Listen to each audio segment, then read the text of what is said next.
prezados ouvintes, com a doce paz do Senhor, que Deus abençoe muito a sua vida.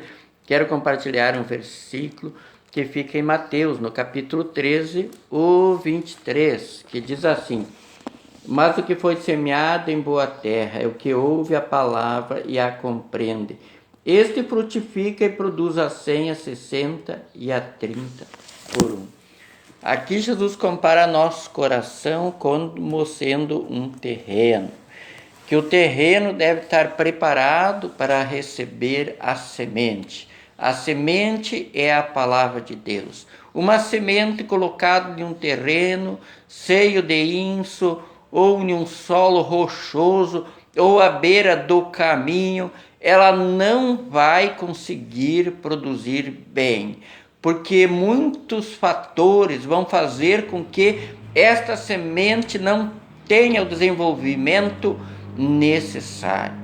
Então Jesus explica que nós precisamos ser um bom terreno, precisamos ser uma terra boa. Uma terra boa é aquela que vai produzir e vai frutificar. Para nós sermos uma terra boa, para que nós sermos um lugar adequado, para que a semente da palavra de Deus venha frutificar em nós, então precisamos receber de bom grado a palavra de Deus. Precisamos desejar mais as coisas que são lá do céu do que as coisas aqui da terra. Porque as coisas aqui da terra são tudo temporais. Elas duram por um pouco e se acabam.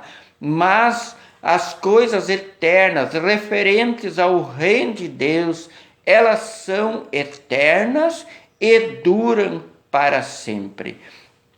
Se nós formos agora no dia de finados, porque no próximo domingo já é o dia de finados, se formos no cemitério, nós vamos ver uma porção de túmulos lá, onde lá dentro tem corpos mortos. Mas em todos aqueles corpos mortos existia uma alma e um espírito.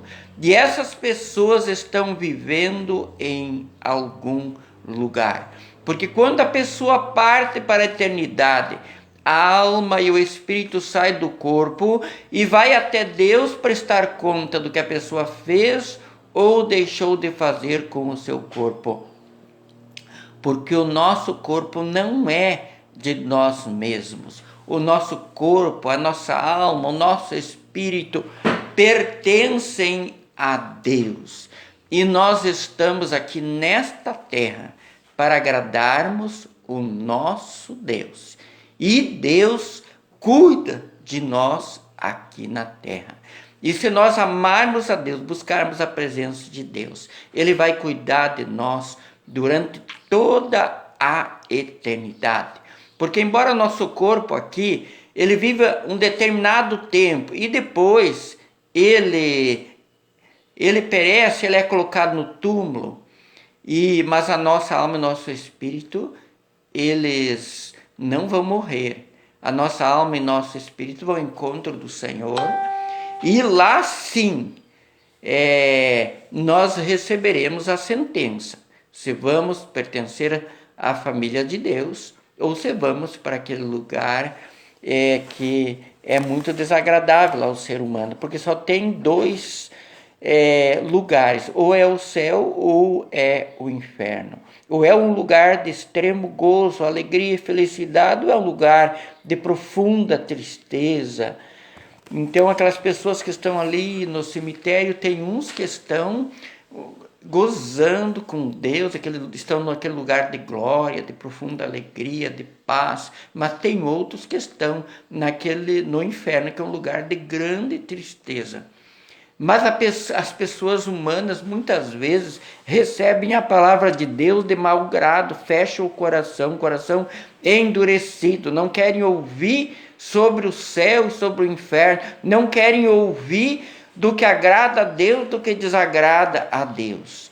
Então, quando a pessoa recebe a palavra de mau grado, não tem interesse em saber o que agrada a Deus, não tem interesse o que precisa abandonar, não tem interesse nas coisas do reino, dos céus, então a palavra de Deus não vai poder brotar e frutificar na sua vida.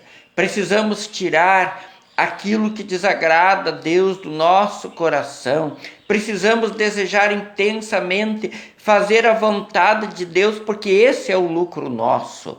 A sabedoria, ela leva a pessoa a temer a Deus. Isso quer dizer se afastar de toda forma do mal, de todo tipo de pecado, se afastar e praticar o ensino de Jesus. Tem muitas coisas que precisam ser arrancadas do nosso coração. Por exemplo, a falta de perdão. Nós precisamos perdoar as pessoas, porque Deus também nos perdoa, assim como nós perdoamos aqueles que nos ofendem. Então, precisa ser arrancado a falta de perdão, o ressentimento, a amargura do coração, para que Deus possa abençoar a vida da pessoa. Precisa ser arrancada a incredulidade do coração, de não crer naquilo que Jesus falou e também que os apóstolos, inspirados pelo Espírito Santo, falaram, que está contido na Bíblia, a palavra de Deus.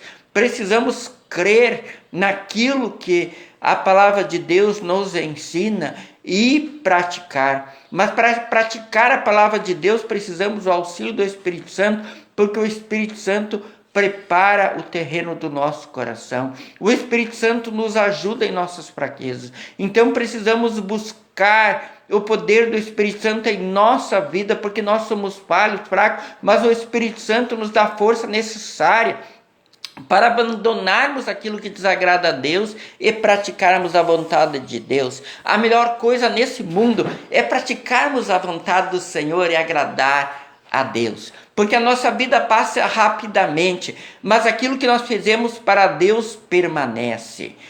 É muito mais importante, então, dedicarmos nessa vida para ler a palavra, meditar, para buscar o poder do Espírito Santo, para adorar a Deus. Quando fazemos isso, estamos se preparando para a eternidade. Estamos se preparando o terreno do nosso coração para que a palavra de Deus venha frutificar em nós, para que a nossa fé venha a crescer, nossa confiança em Deus venha a crescer e para podermos praticarmos os ensinos de Jesus. O maior lucro para o ser humano é ter a vida eterna. Não existe presente melhor para o ser humano do que a vida eterna. Nem todo ouro, todo diamante, nem tudo que o mundo oferece é comparável à vida eterna. Porque nossa vida aqui, ela é 70, 80 anos, consegue viver mais aquele que tem muita saúde, tem muito vigor, mas ela passa. É como uma erva que vem e depois murcha. Mas Deus oferece então a grande salvação, a vida eterna, aonde podemos ter um corpo glorificado que não passará mais pela morte, aonde teremos o direito de morar na Nova Jerusalém com ruas de ouro e muros de pedras preciosas, o direito à vida eterna, de pertencermos à família de Deus. Quem poderia nos oferecer tão grandes promessas a não ser Deus? É só Deus. Essas promessas não têm dinheiro que compre, não tem bens materiais que possa se comparar ao valor dessas promessas. Não podemos perder, e para não perdermos essas promessas, então precisamos receber Jesus como Senhor e Salvador da nossa vida e segui-lo até o final da nossa vida. Nunca abandonar ao Senhor Jesus. E como seguir Jesus? Nós temos o livro que Jesus deixou, que é a Bíblia, que é a sua palavra, que precisamos ler e meditar. Então, prezado ouvinte, se você não recebeu Jesus na sua vida, receba, para você ter direito à vida eterna. E siga Jesus até o final da sua vida. E se você está afastado, retorne para Jesus. Não tem outro caminho que nos reconcilia com Deus Pai, é só Jesus. E se você já é de Jesus, se fortaleça bem em Deus. Busque a presença do Espírito Santo, busque a prática da palavra de Deus, para nunca se afastar do caminho do Senhor. Esteja sempre lendo a Bíblia, meditando nela e também frequentando uma igreja que prega a Bíblia, a palavra de Deus, para que você tenha um crescimento maior e seja mais fortalecido em Deus. E Jesus, quando esteve nesse mundo, ele curou enfermos, ressuscitou mortos, paralíticos andaram, doença de todas as espécies ele curou. E agora vamos unir a nossa fé, unir nossa oração, pedindo a bênção de Deus para as nossas vidas. Se você tiver uma enfermidade física, coloque sua mão no local da enfermidade. Se você sofre de depressão, angústia, tristeza, coloque sua mão sobre a cabeça. Jesus é o príncipe da paz, é o médico dos médicos. E vamos pedir a Deus, no nome de Jesus, abençoa, Senhor, essa pessoa que está com sua mão no local da enfermidade. Remova essa enfermidade, essa dor, este mal, porque Tu és o médico dos médicos, Senhor. Traz a Tua cura, a Tua bênção. E essa pessoa que sofre de depressão, angústia, tristeza, ansiedade, que está com a sua mão sobre a cabeça, remova esses males no nome de Jesus. Traz a Tua paz, porque Tu és o príncipe da paz. Senhor, traz a Tua cura, a Tua bênção, a Tua paz, no nome de Jesus. Amém. E se você se sentiu abençoado, compartilhe, para que através do teu compartilhamento outras pessoas também sejam abençoadas e que Deus abençoe muito a sua vida e a vida de toda a sua família. No nome de Jesus. Amém.